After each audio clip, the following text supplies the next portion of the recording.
मित्रों, जैसा आप लोगों को पहले से पता है कि आज विपक्ष के जो लोग, हमारी जो मुख्य विपक्षी पार्टी कांग्रेस पार्टी, वो अविश्वास प्रस्ताव लेकर के आए थे।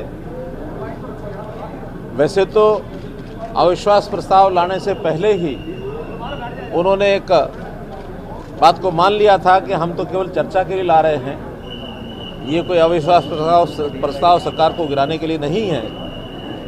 मैंने भी उनका धन्यवाद किया कि कम से कम इस बहाने से हमने अपनी छोड़ दो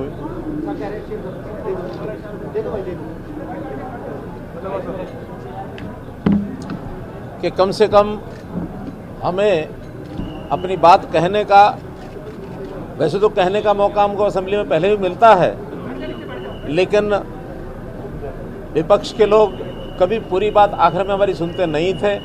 इस बार चूँकि उनके लिए मजबूरी थी, उनको पूरा समय बैठना था, हमने सारी बात उनको एक एक बिंदु के अनुसार जिस प्रकार की उनकी आपत्तियां थी सबके ऊपर अपनी बात कही, और आखिर में वोटिंग में उनका जो अविश्वास प्रस्ताव है वो औंधे मुँह गिरा और एक प्रकार से सरकार विजयी हुई है।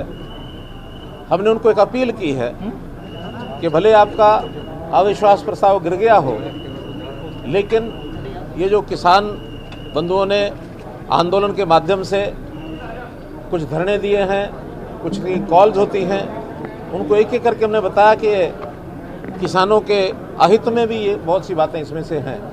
कुछ बातें ठीक भी हो सकती हैं, लेकिन जो 3 कानून को रद्द करने की उनकी जिद है उसको उनको छोड़ना चाहिए, और तीनों बिलों पर क्लॉज बाय क्लॉज उनको अपनी बातचीत करके जो इसमें संशोधन किए जा सकते हैं, जिसके लिए केंद्र सरकार तैयार है, उस पर बातचीत करनी चाहिए।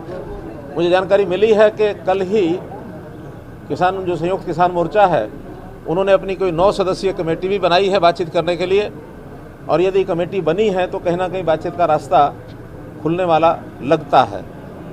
बातचीत दोबारा से हो, आपस में संवाद के बाद कोई ना कोई हल निकाला जाए, क्योंकि ये जो किसान आंदोलन ये किसी के भी हित में नहीं है, न जनता के हित में है, न किसानों के हित में है, न पक्ष के न विपक्ष के, और इससे नुकसान बहुत हो रहा है। आज जो मैंने उनको एक आंकड़ा बताया है कि पिछले 3 महीने से ऊपर 3.5 महीने हो गए हैं, तो इसमें लगभग अब एक अनुमान ही है कि लगभग 11.5-12 हज़ार करोड़ रुपए का नुकसान हो चुका है।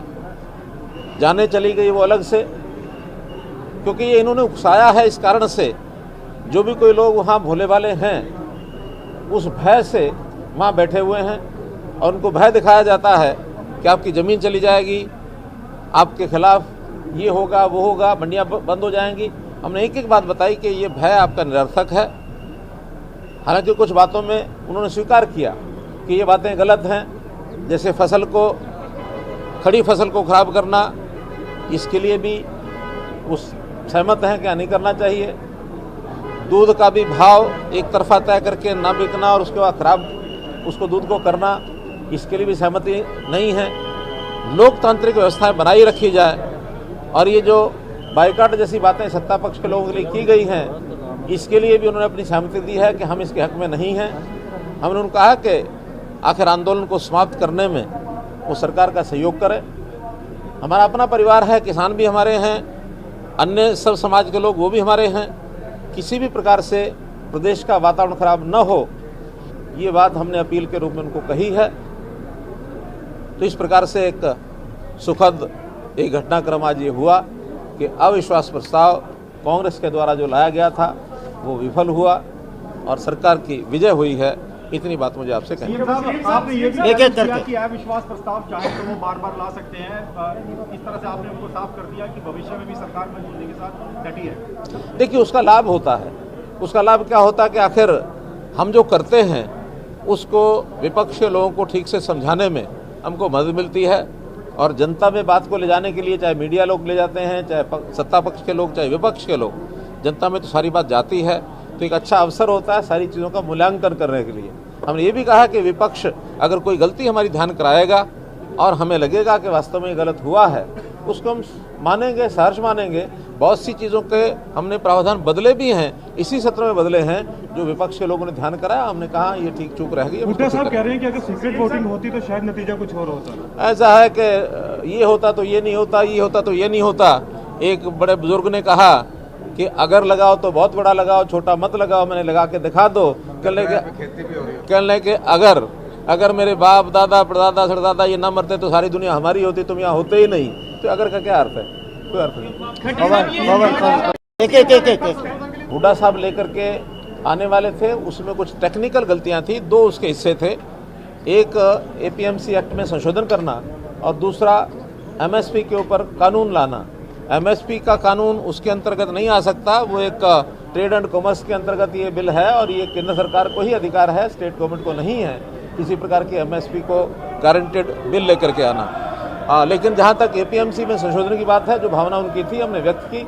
हालांकि ये किसान के हित में अच्छा नहीं है, फिर भी यदि लाना चाहते हैं तो हम एक बार लेकर के आ सकते हैं और बाद में यदि किसान के हित में होगा तो चलेगा। यदि उसमें किसान को कोई परेशानी हुई, मिल करके फिर उसको ठीक करेंगे।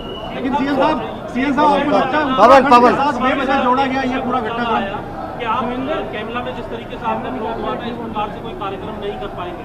अभी भी पंजाब विधानसभा से कुछ लोग आकर के विरोध कर रहे हैं। आपने अविश्वास प्रस्ताव का तो जवाब दे दिया, लेकिन आप इन बातों का जनता के बीच में जाकर के किस तरीके से जवाब देंगे? देखिए, हमने जो जवाब दिया है वो जनता तक पहुंचेगा, आज भी पहुंचेगा, आगे भी पहुंचेगा।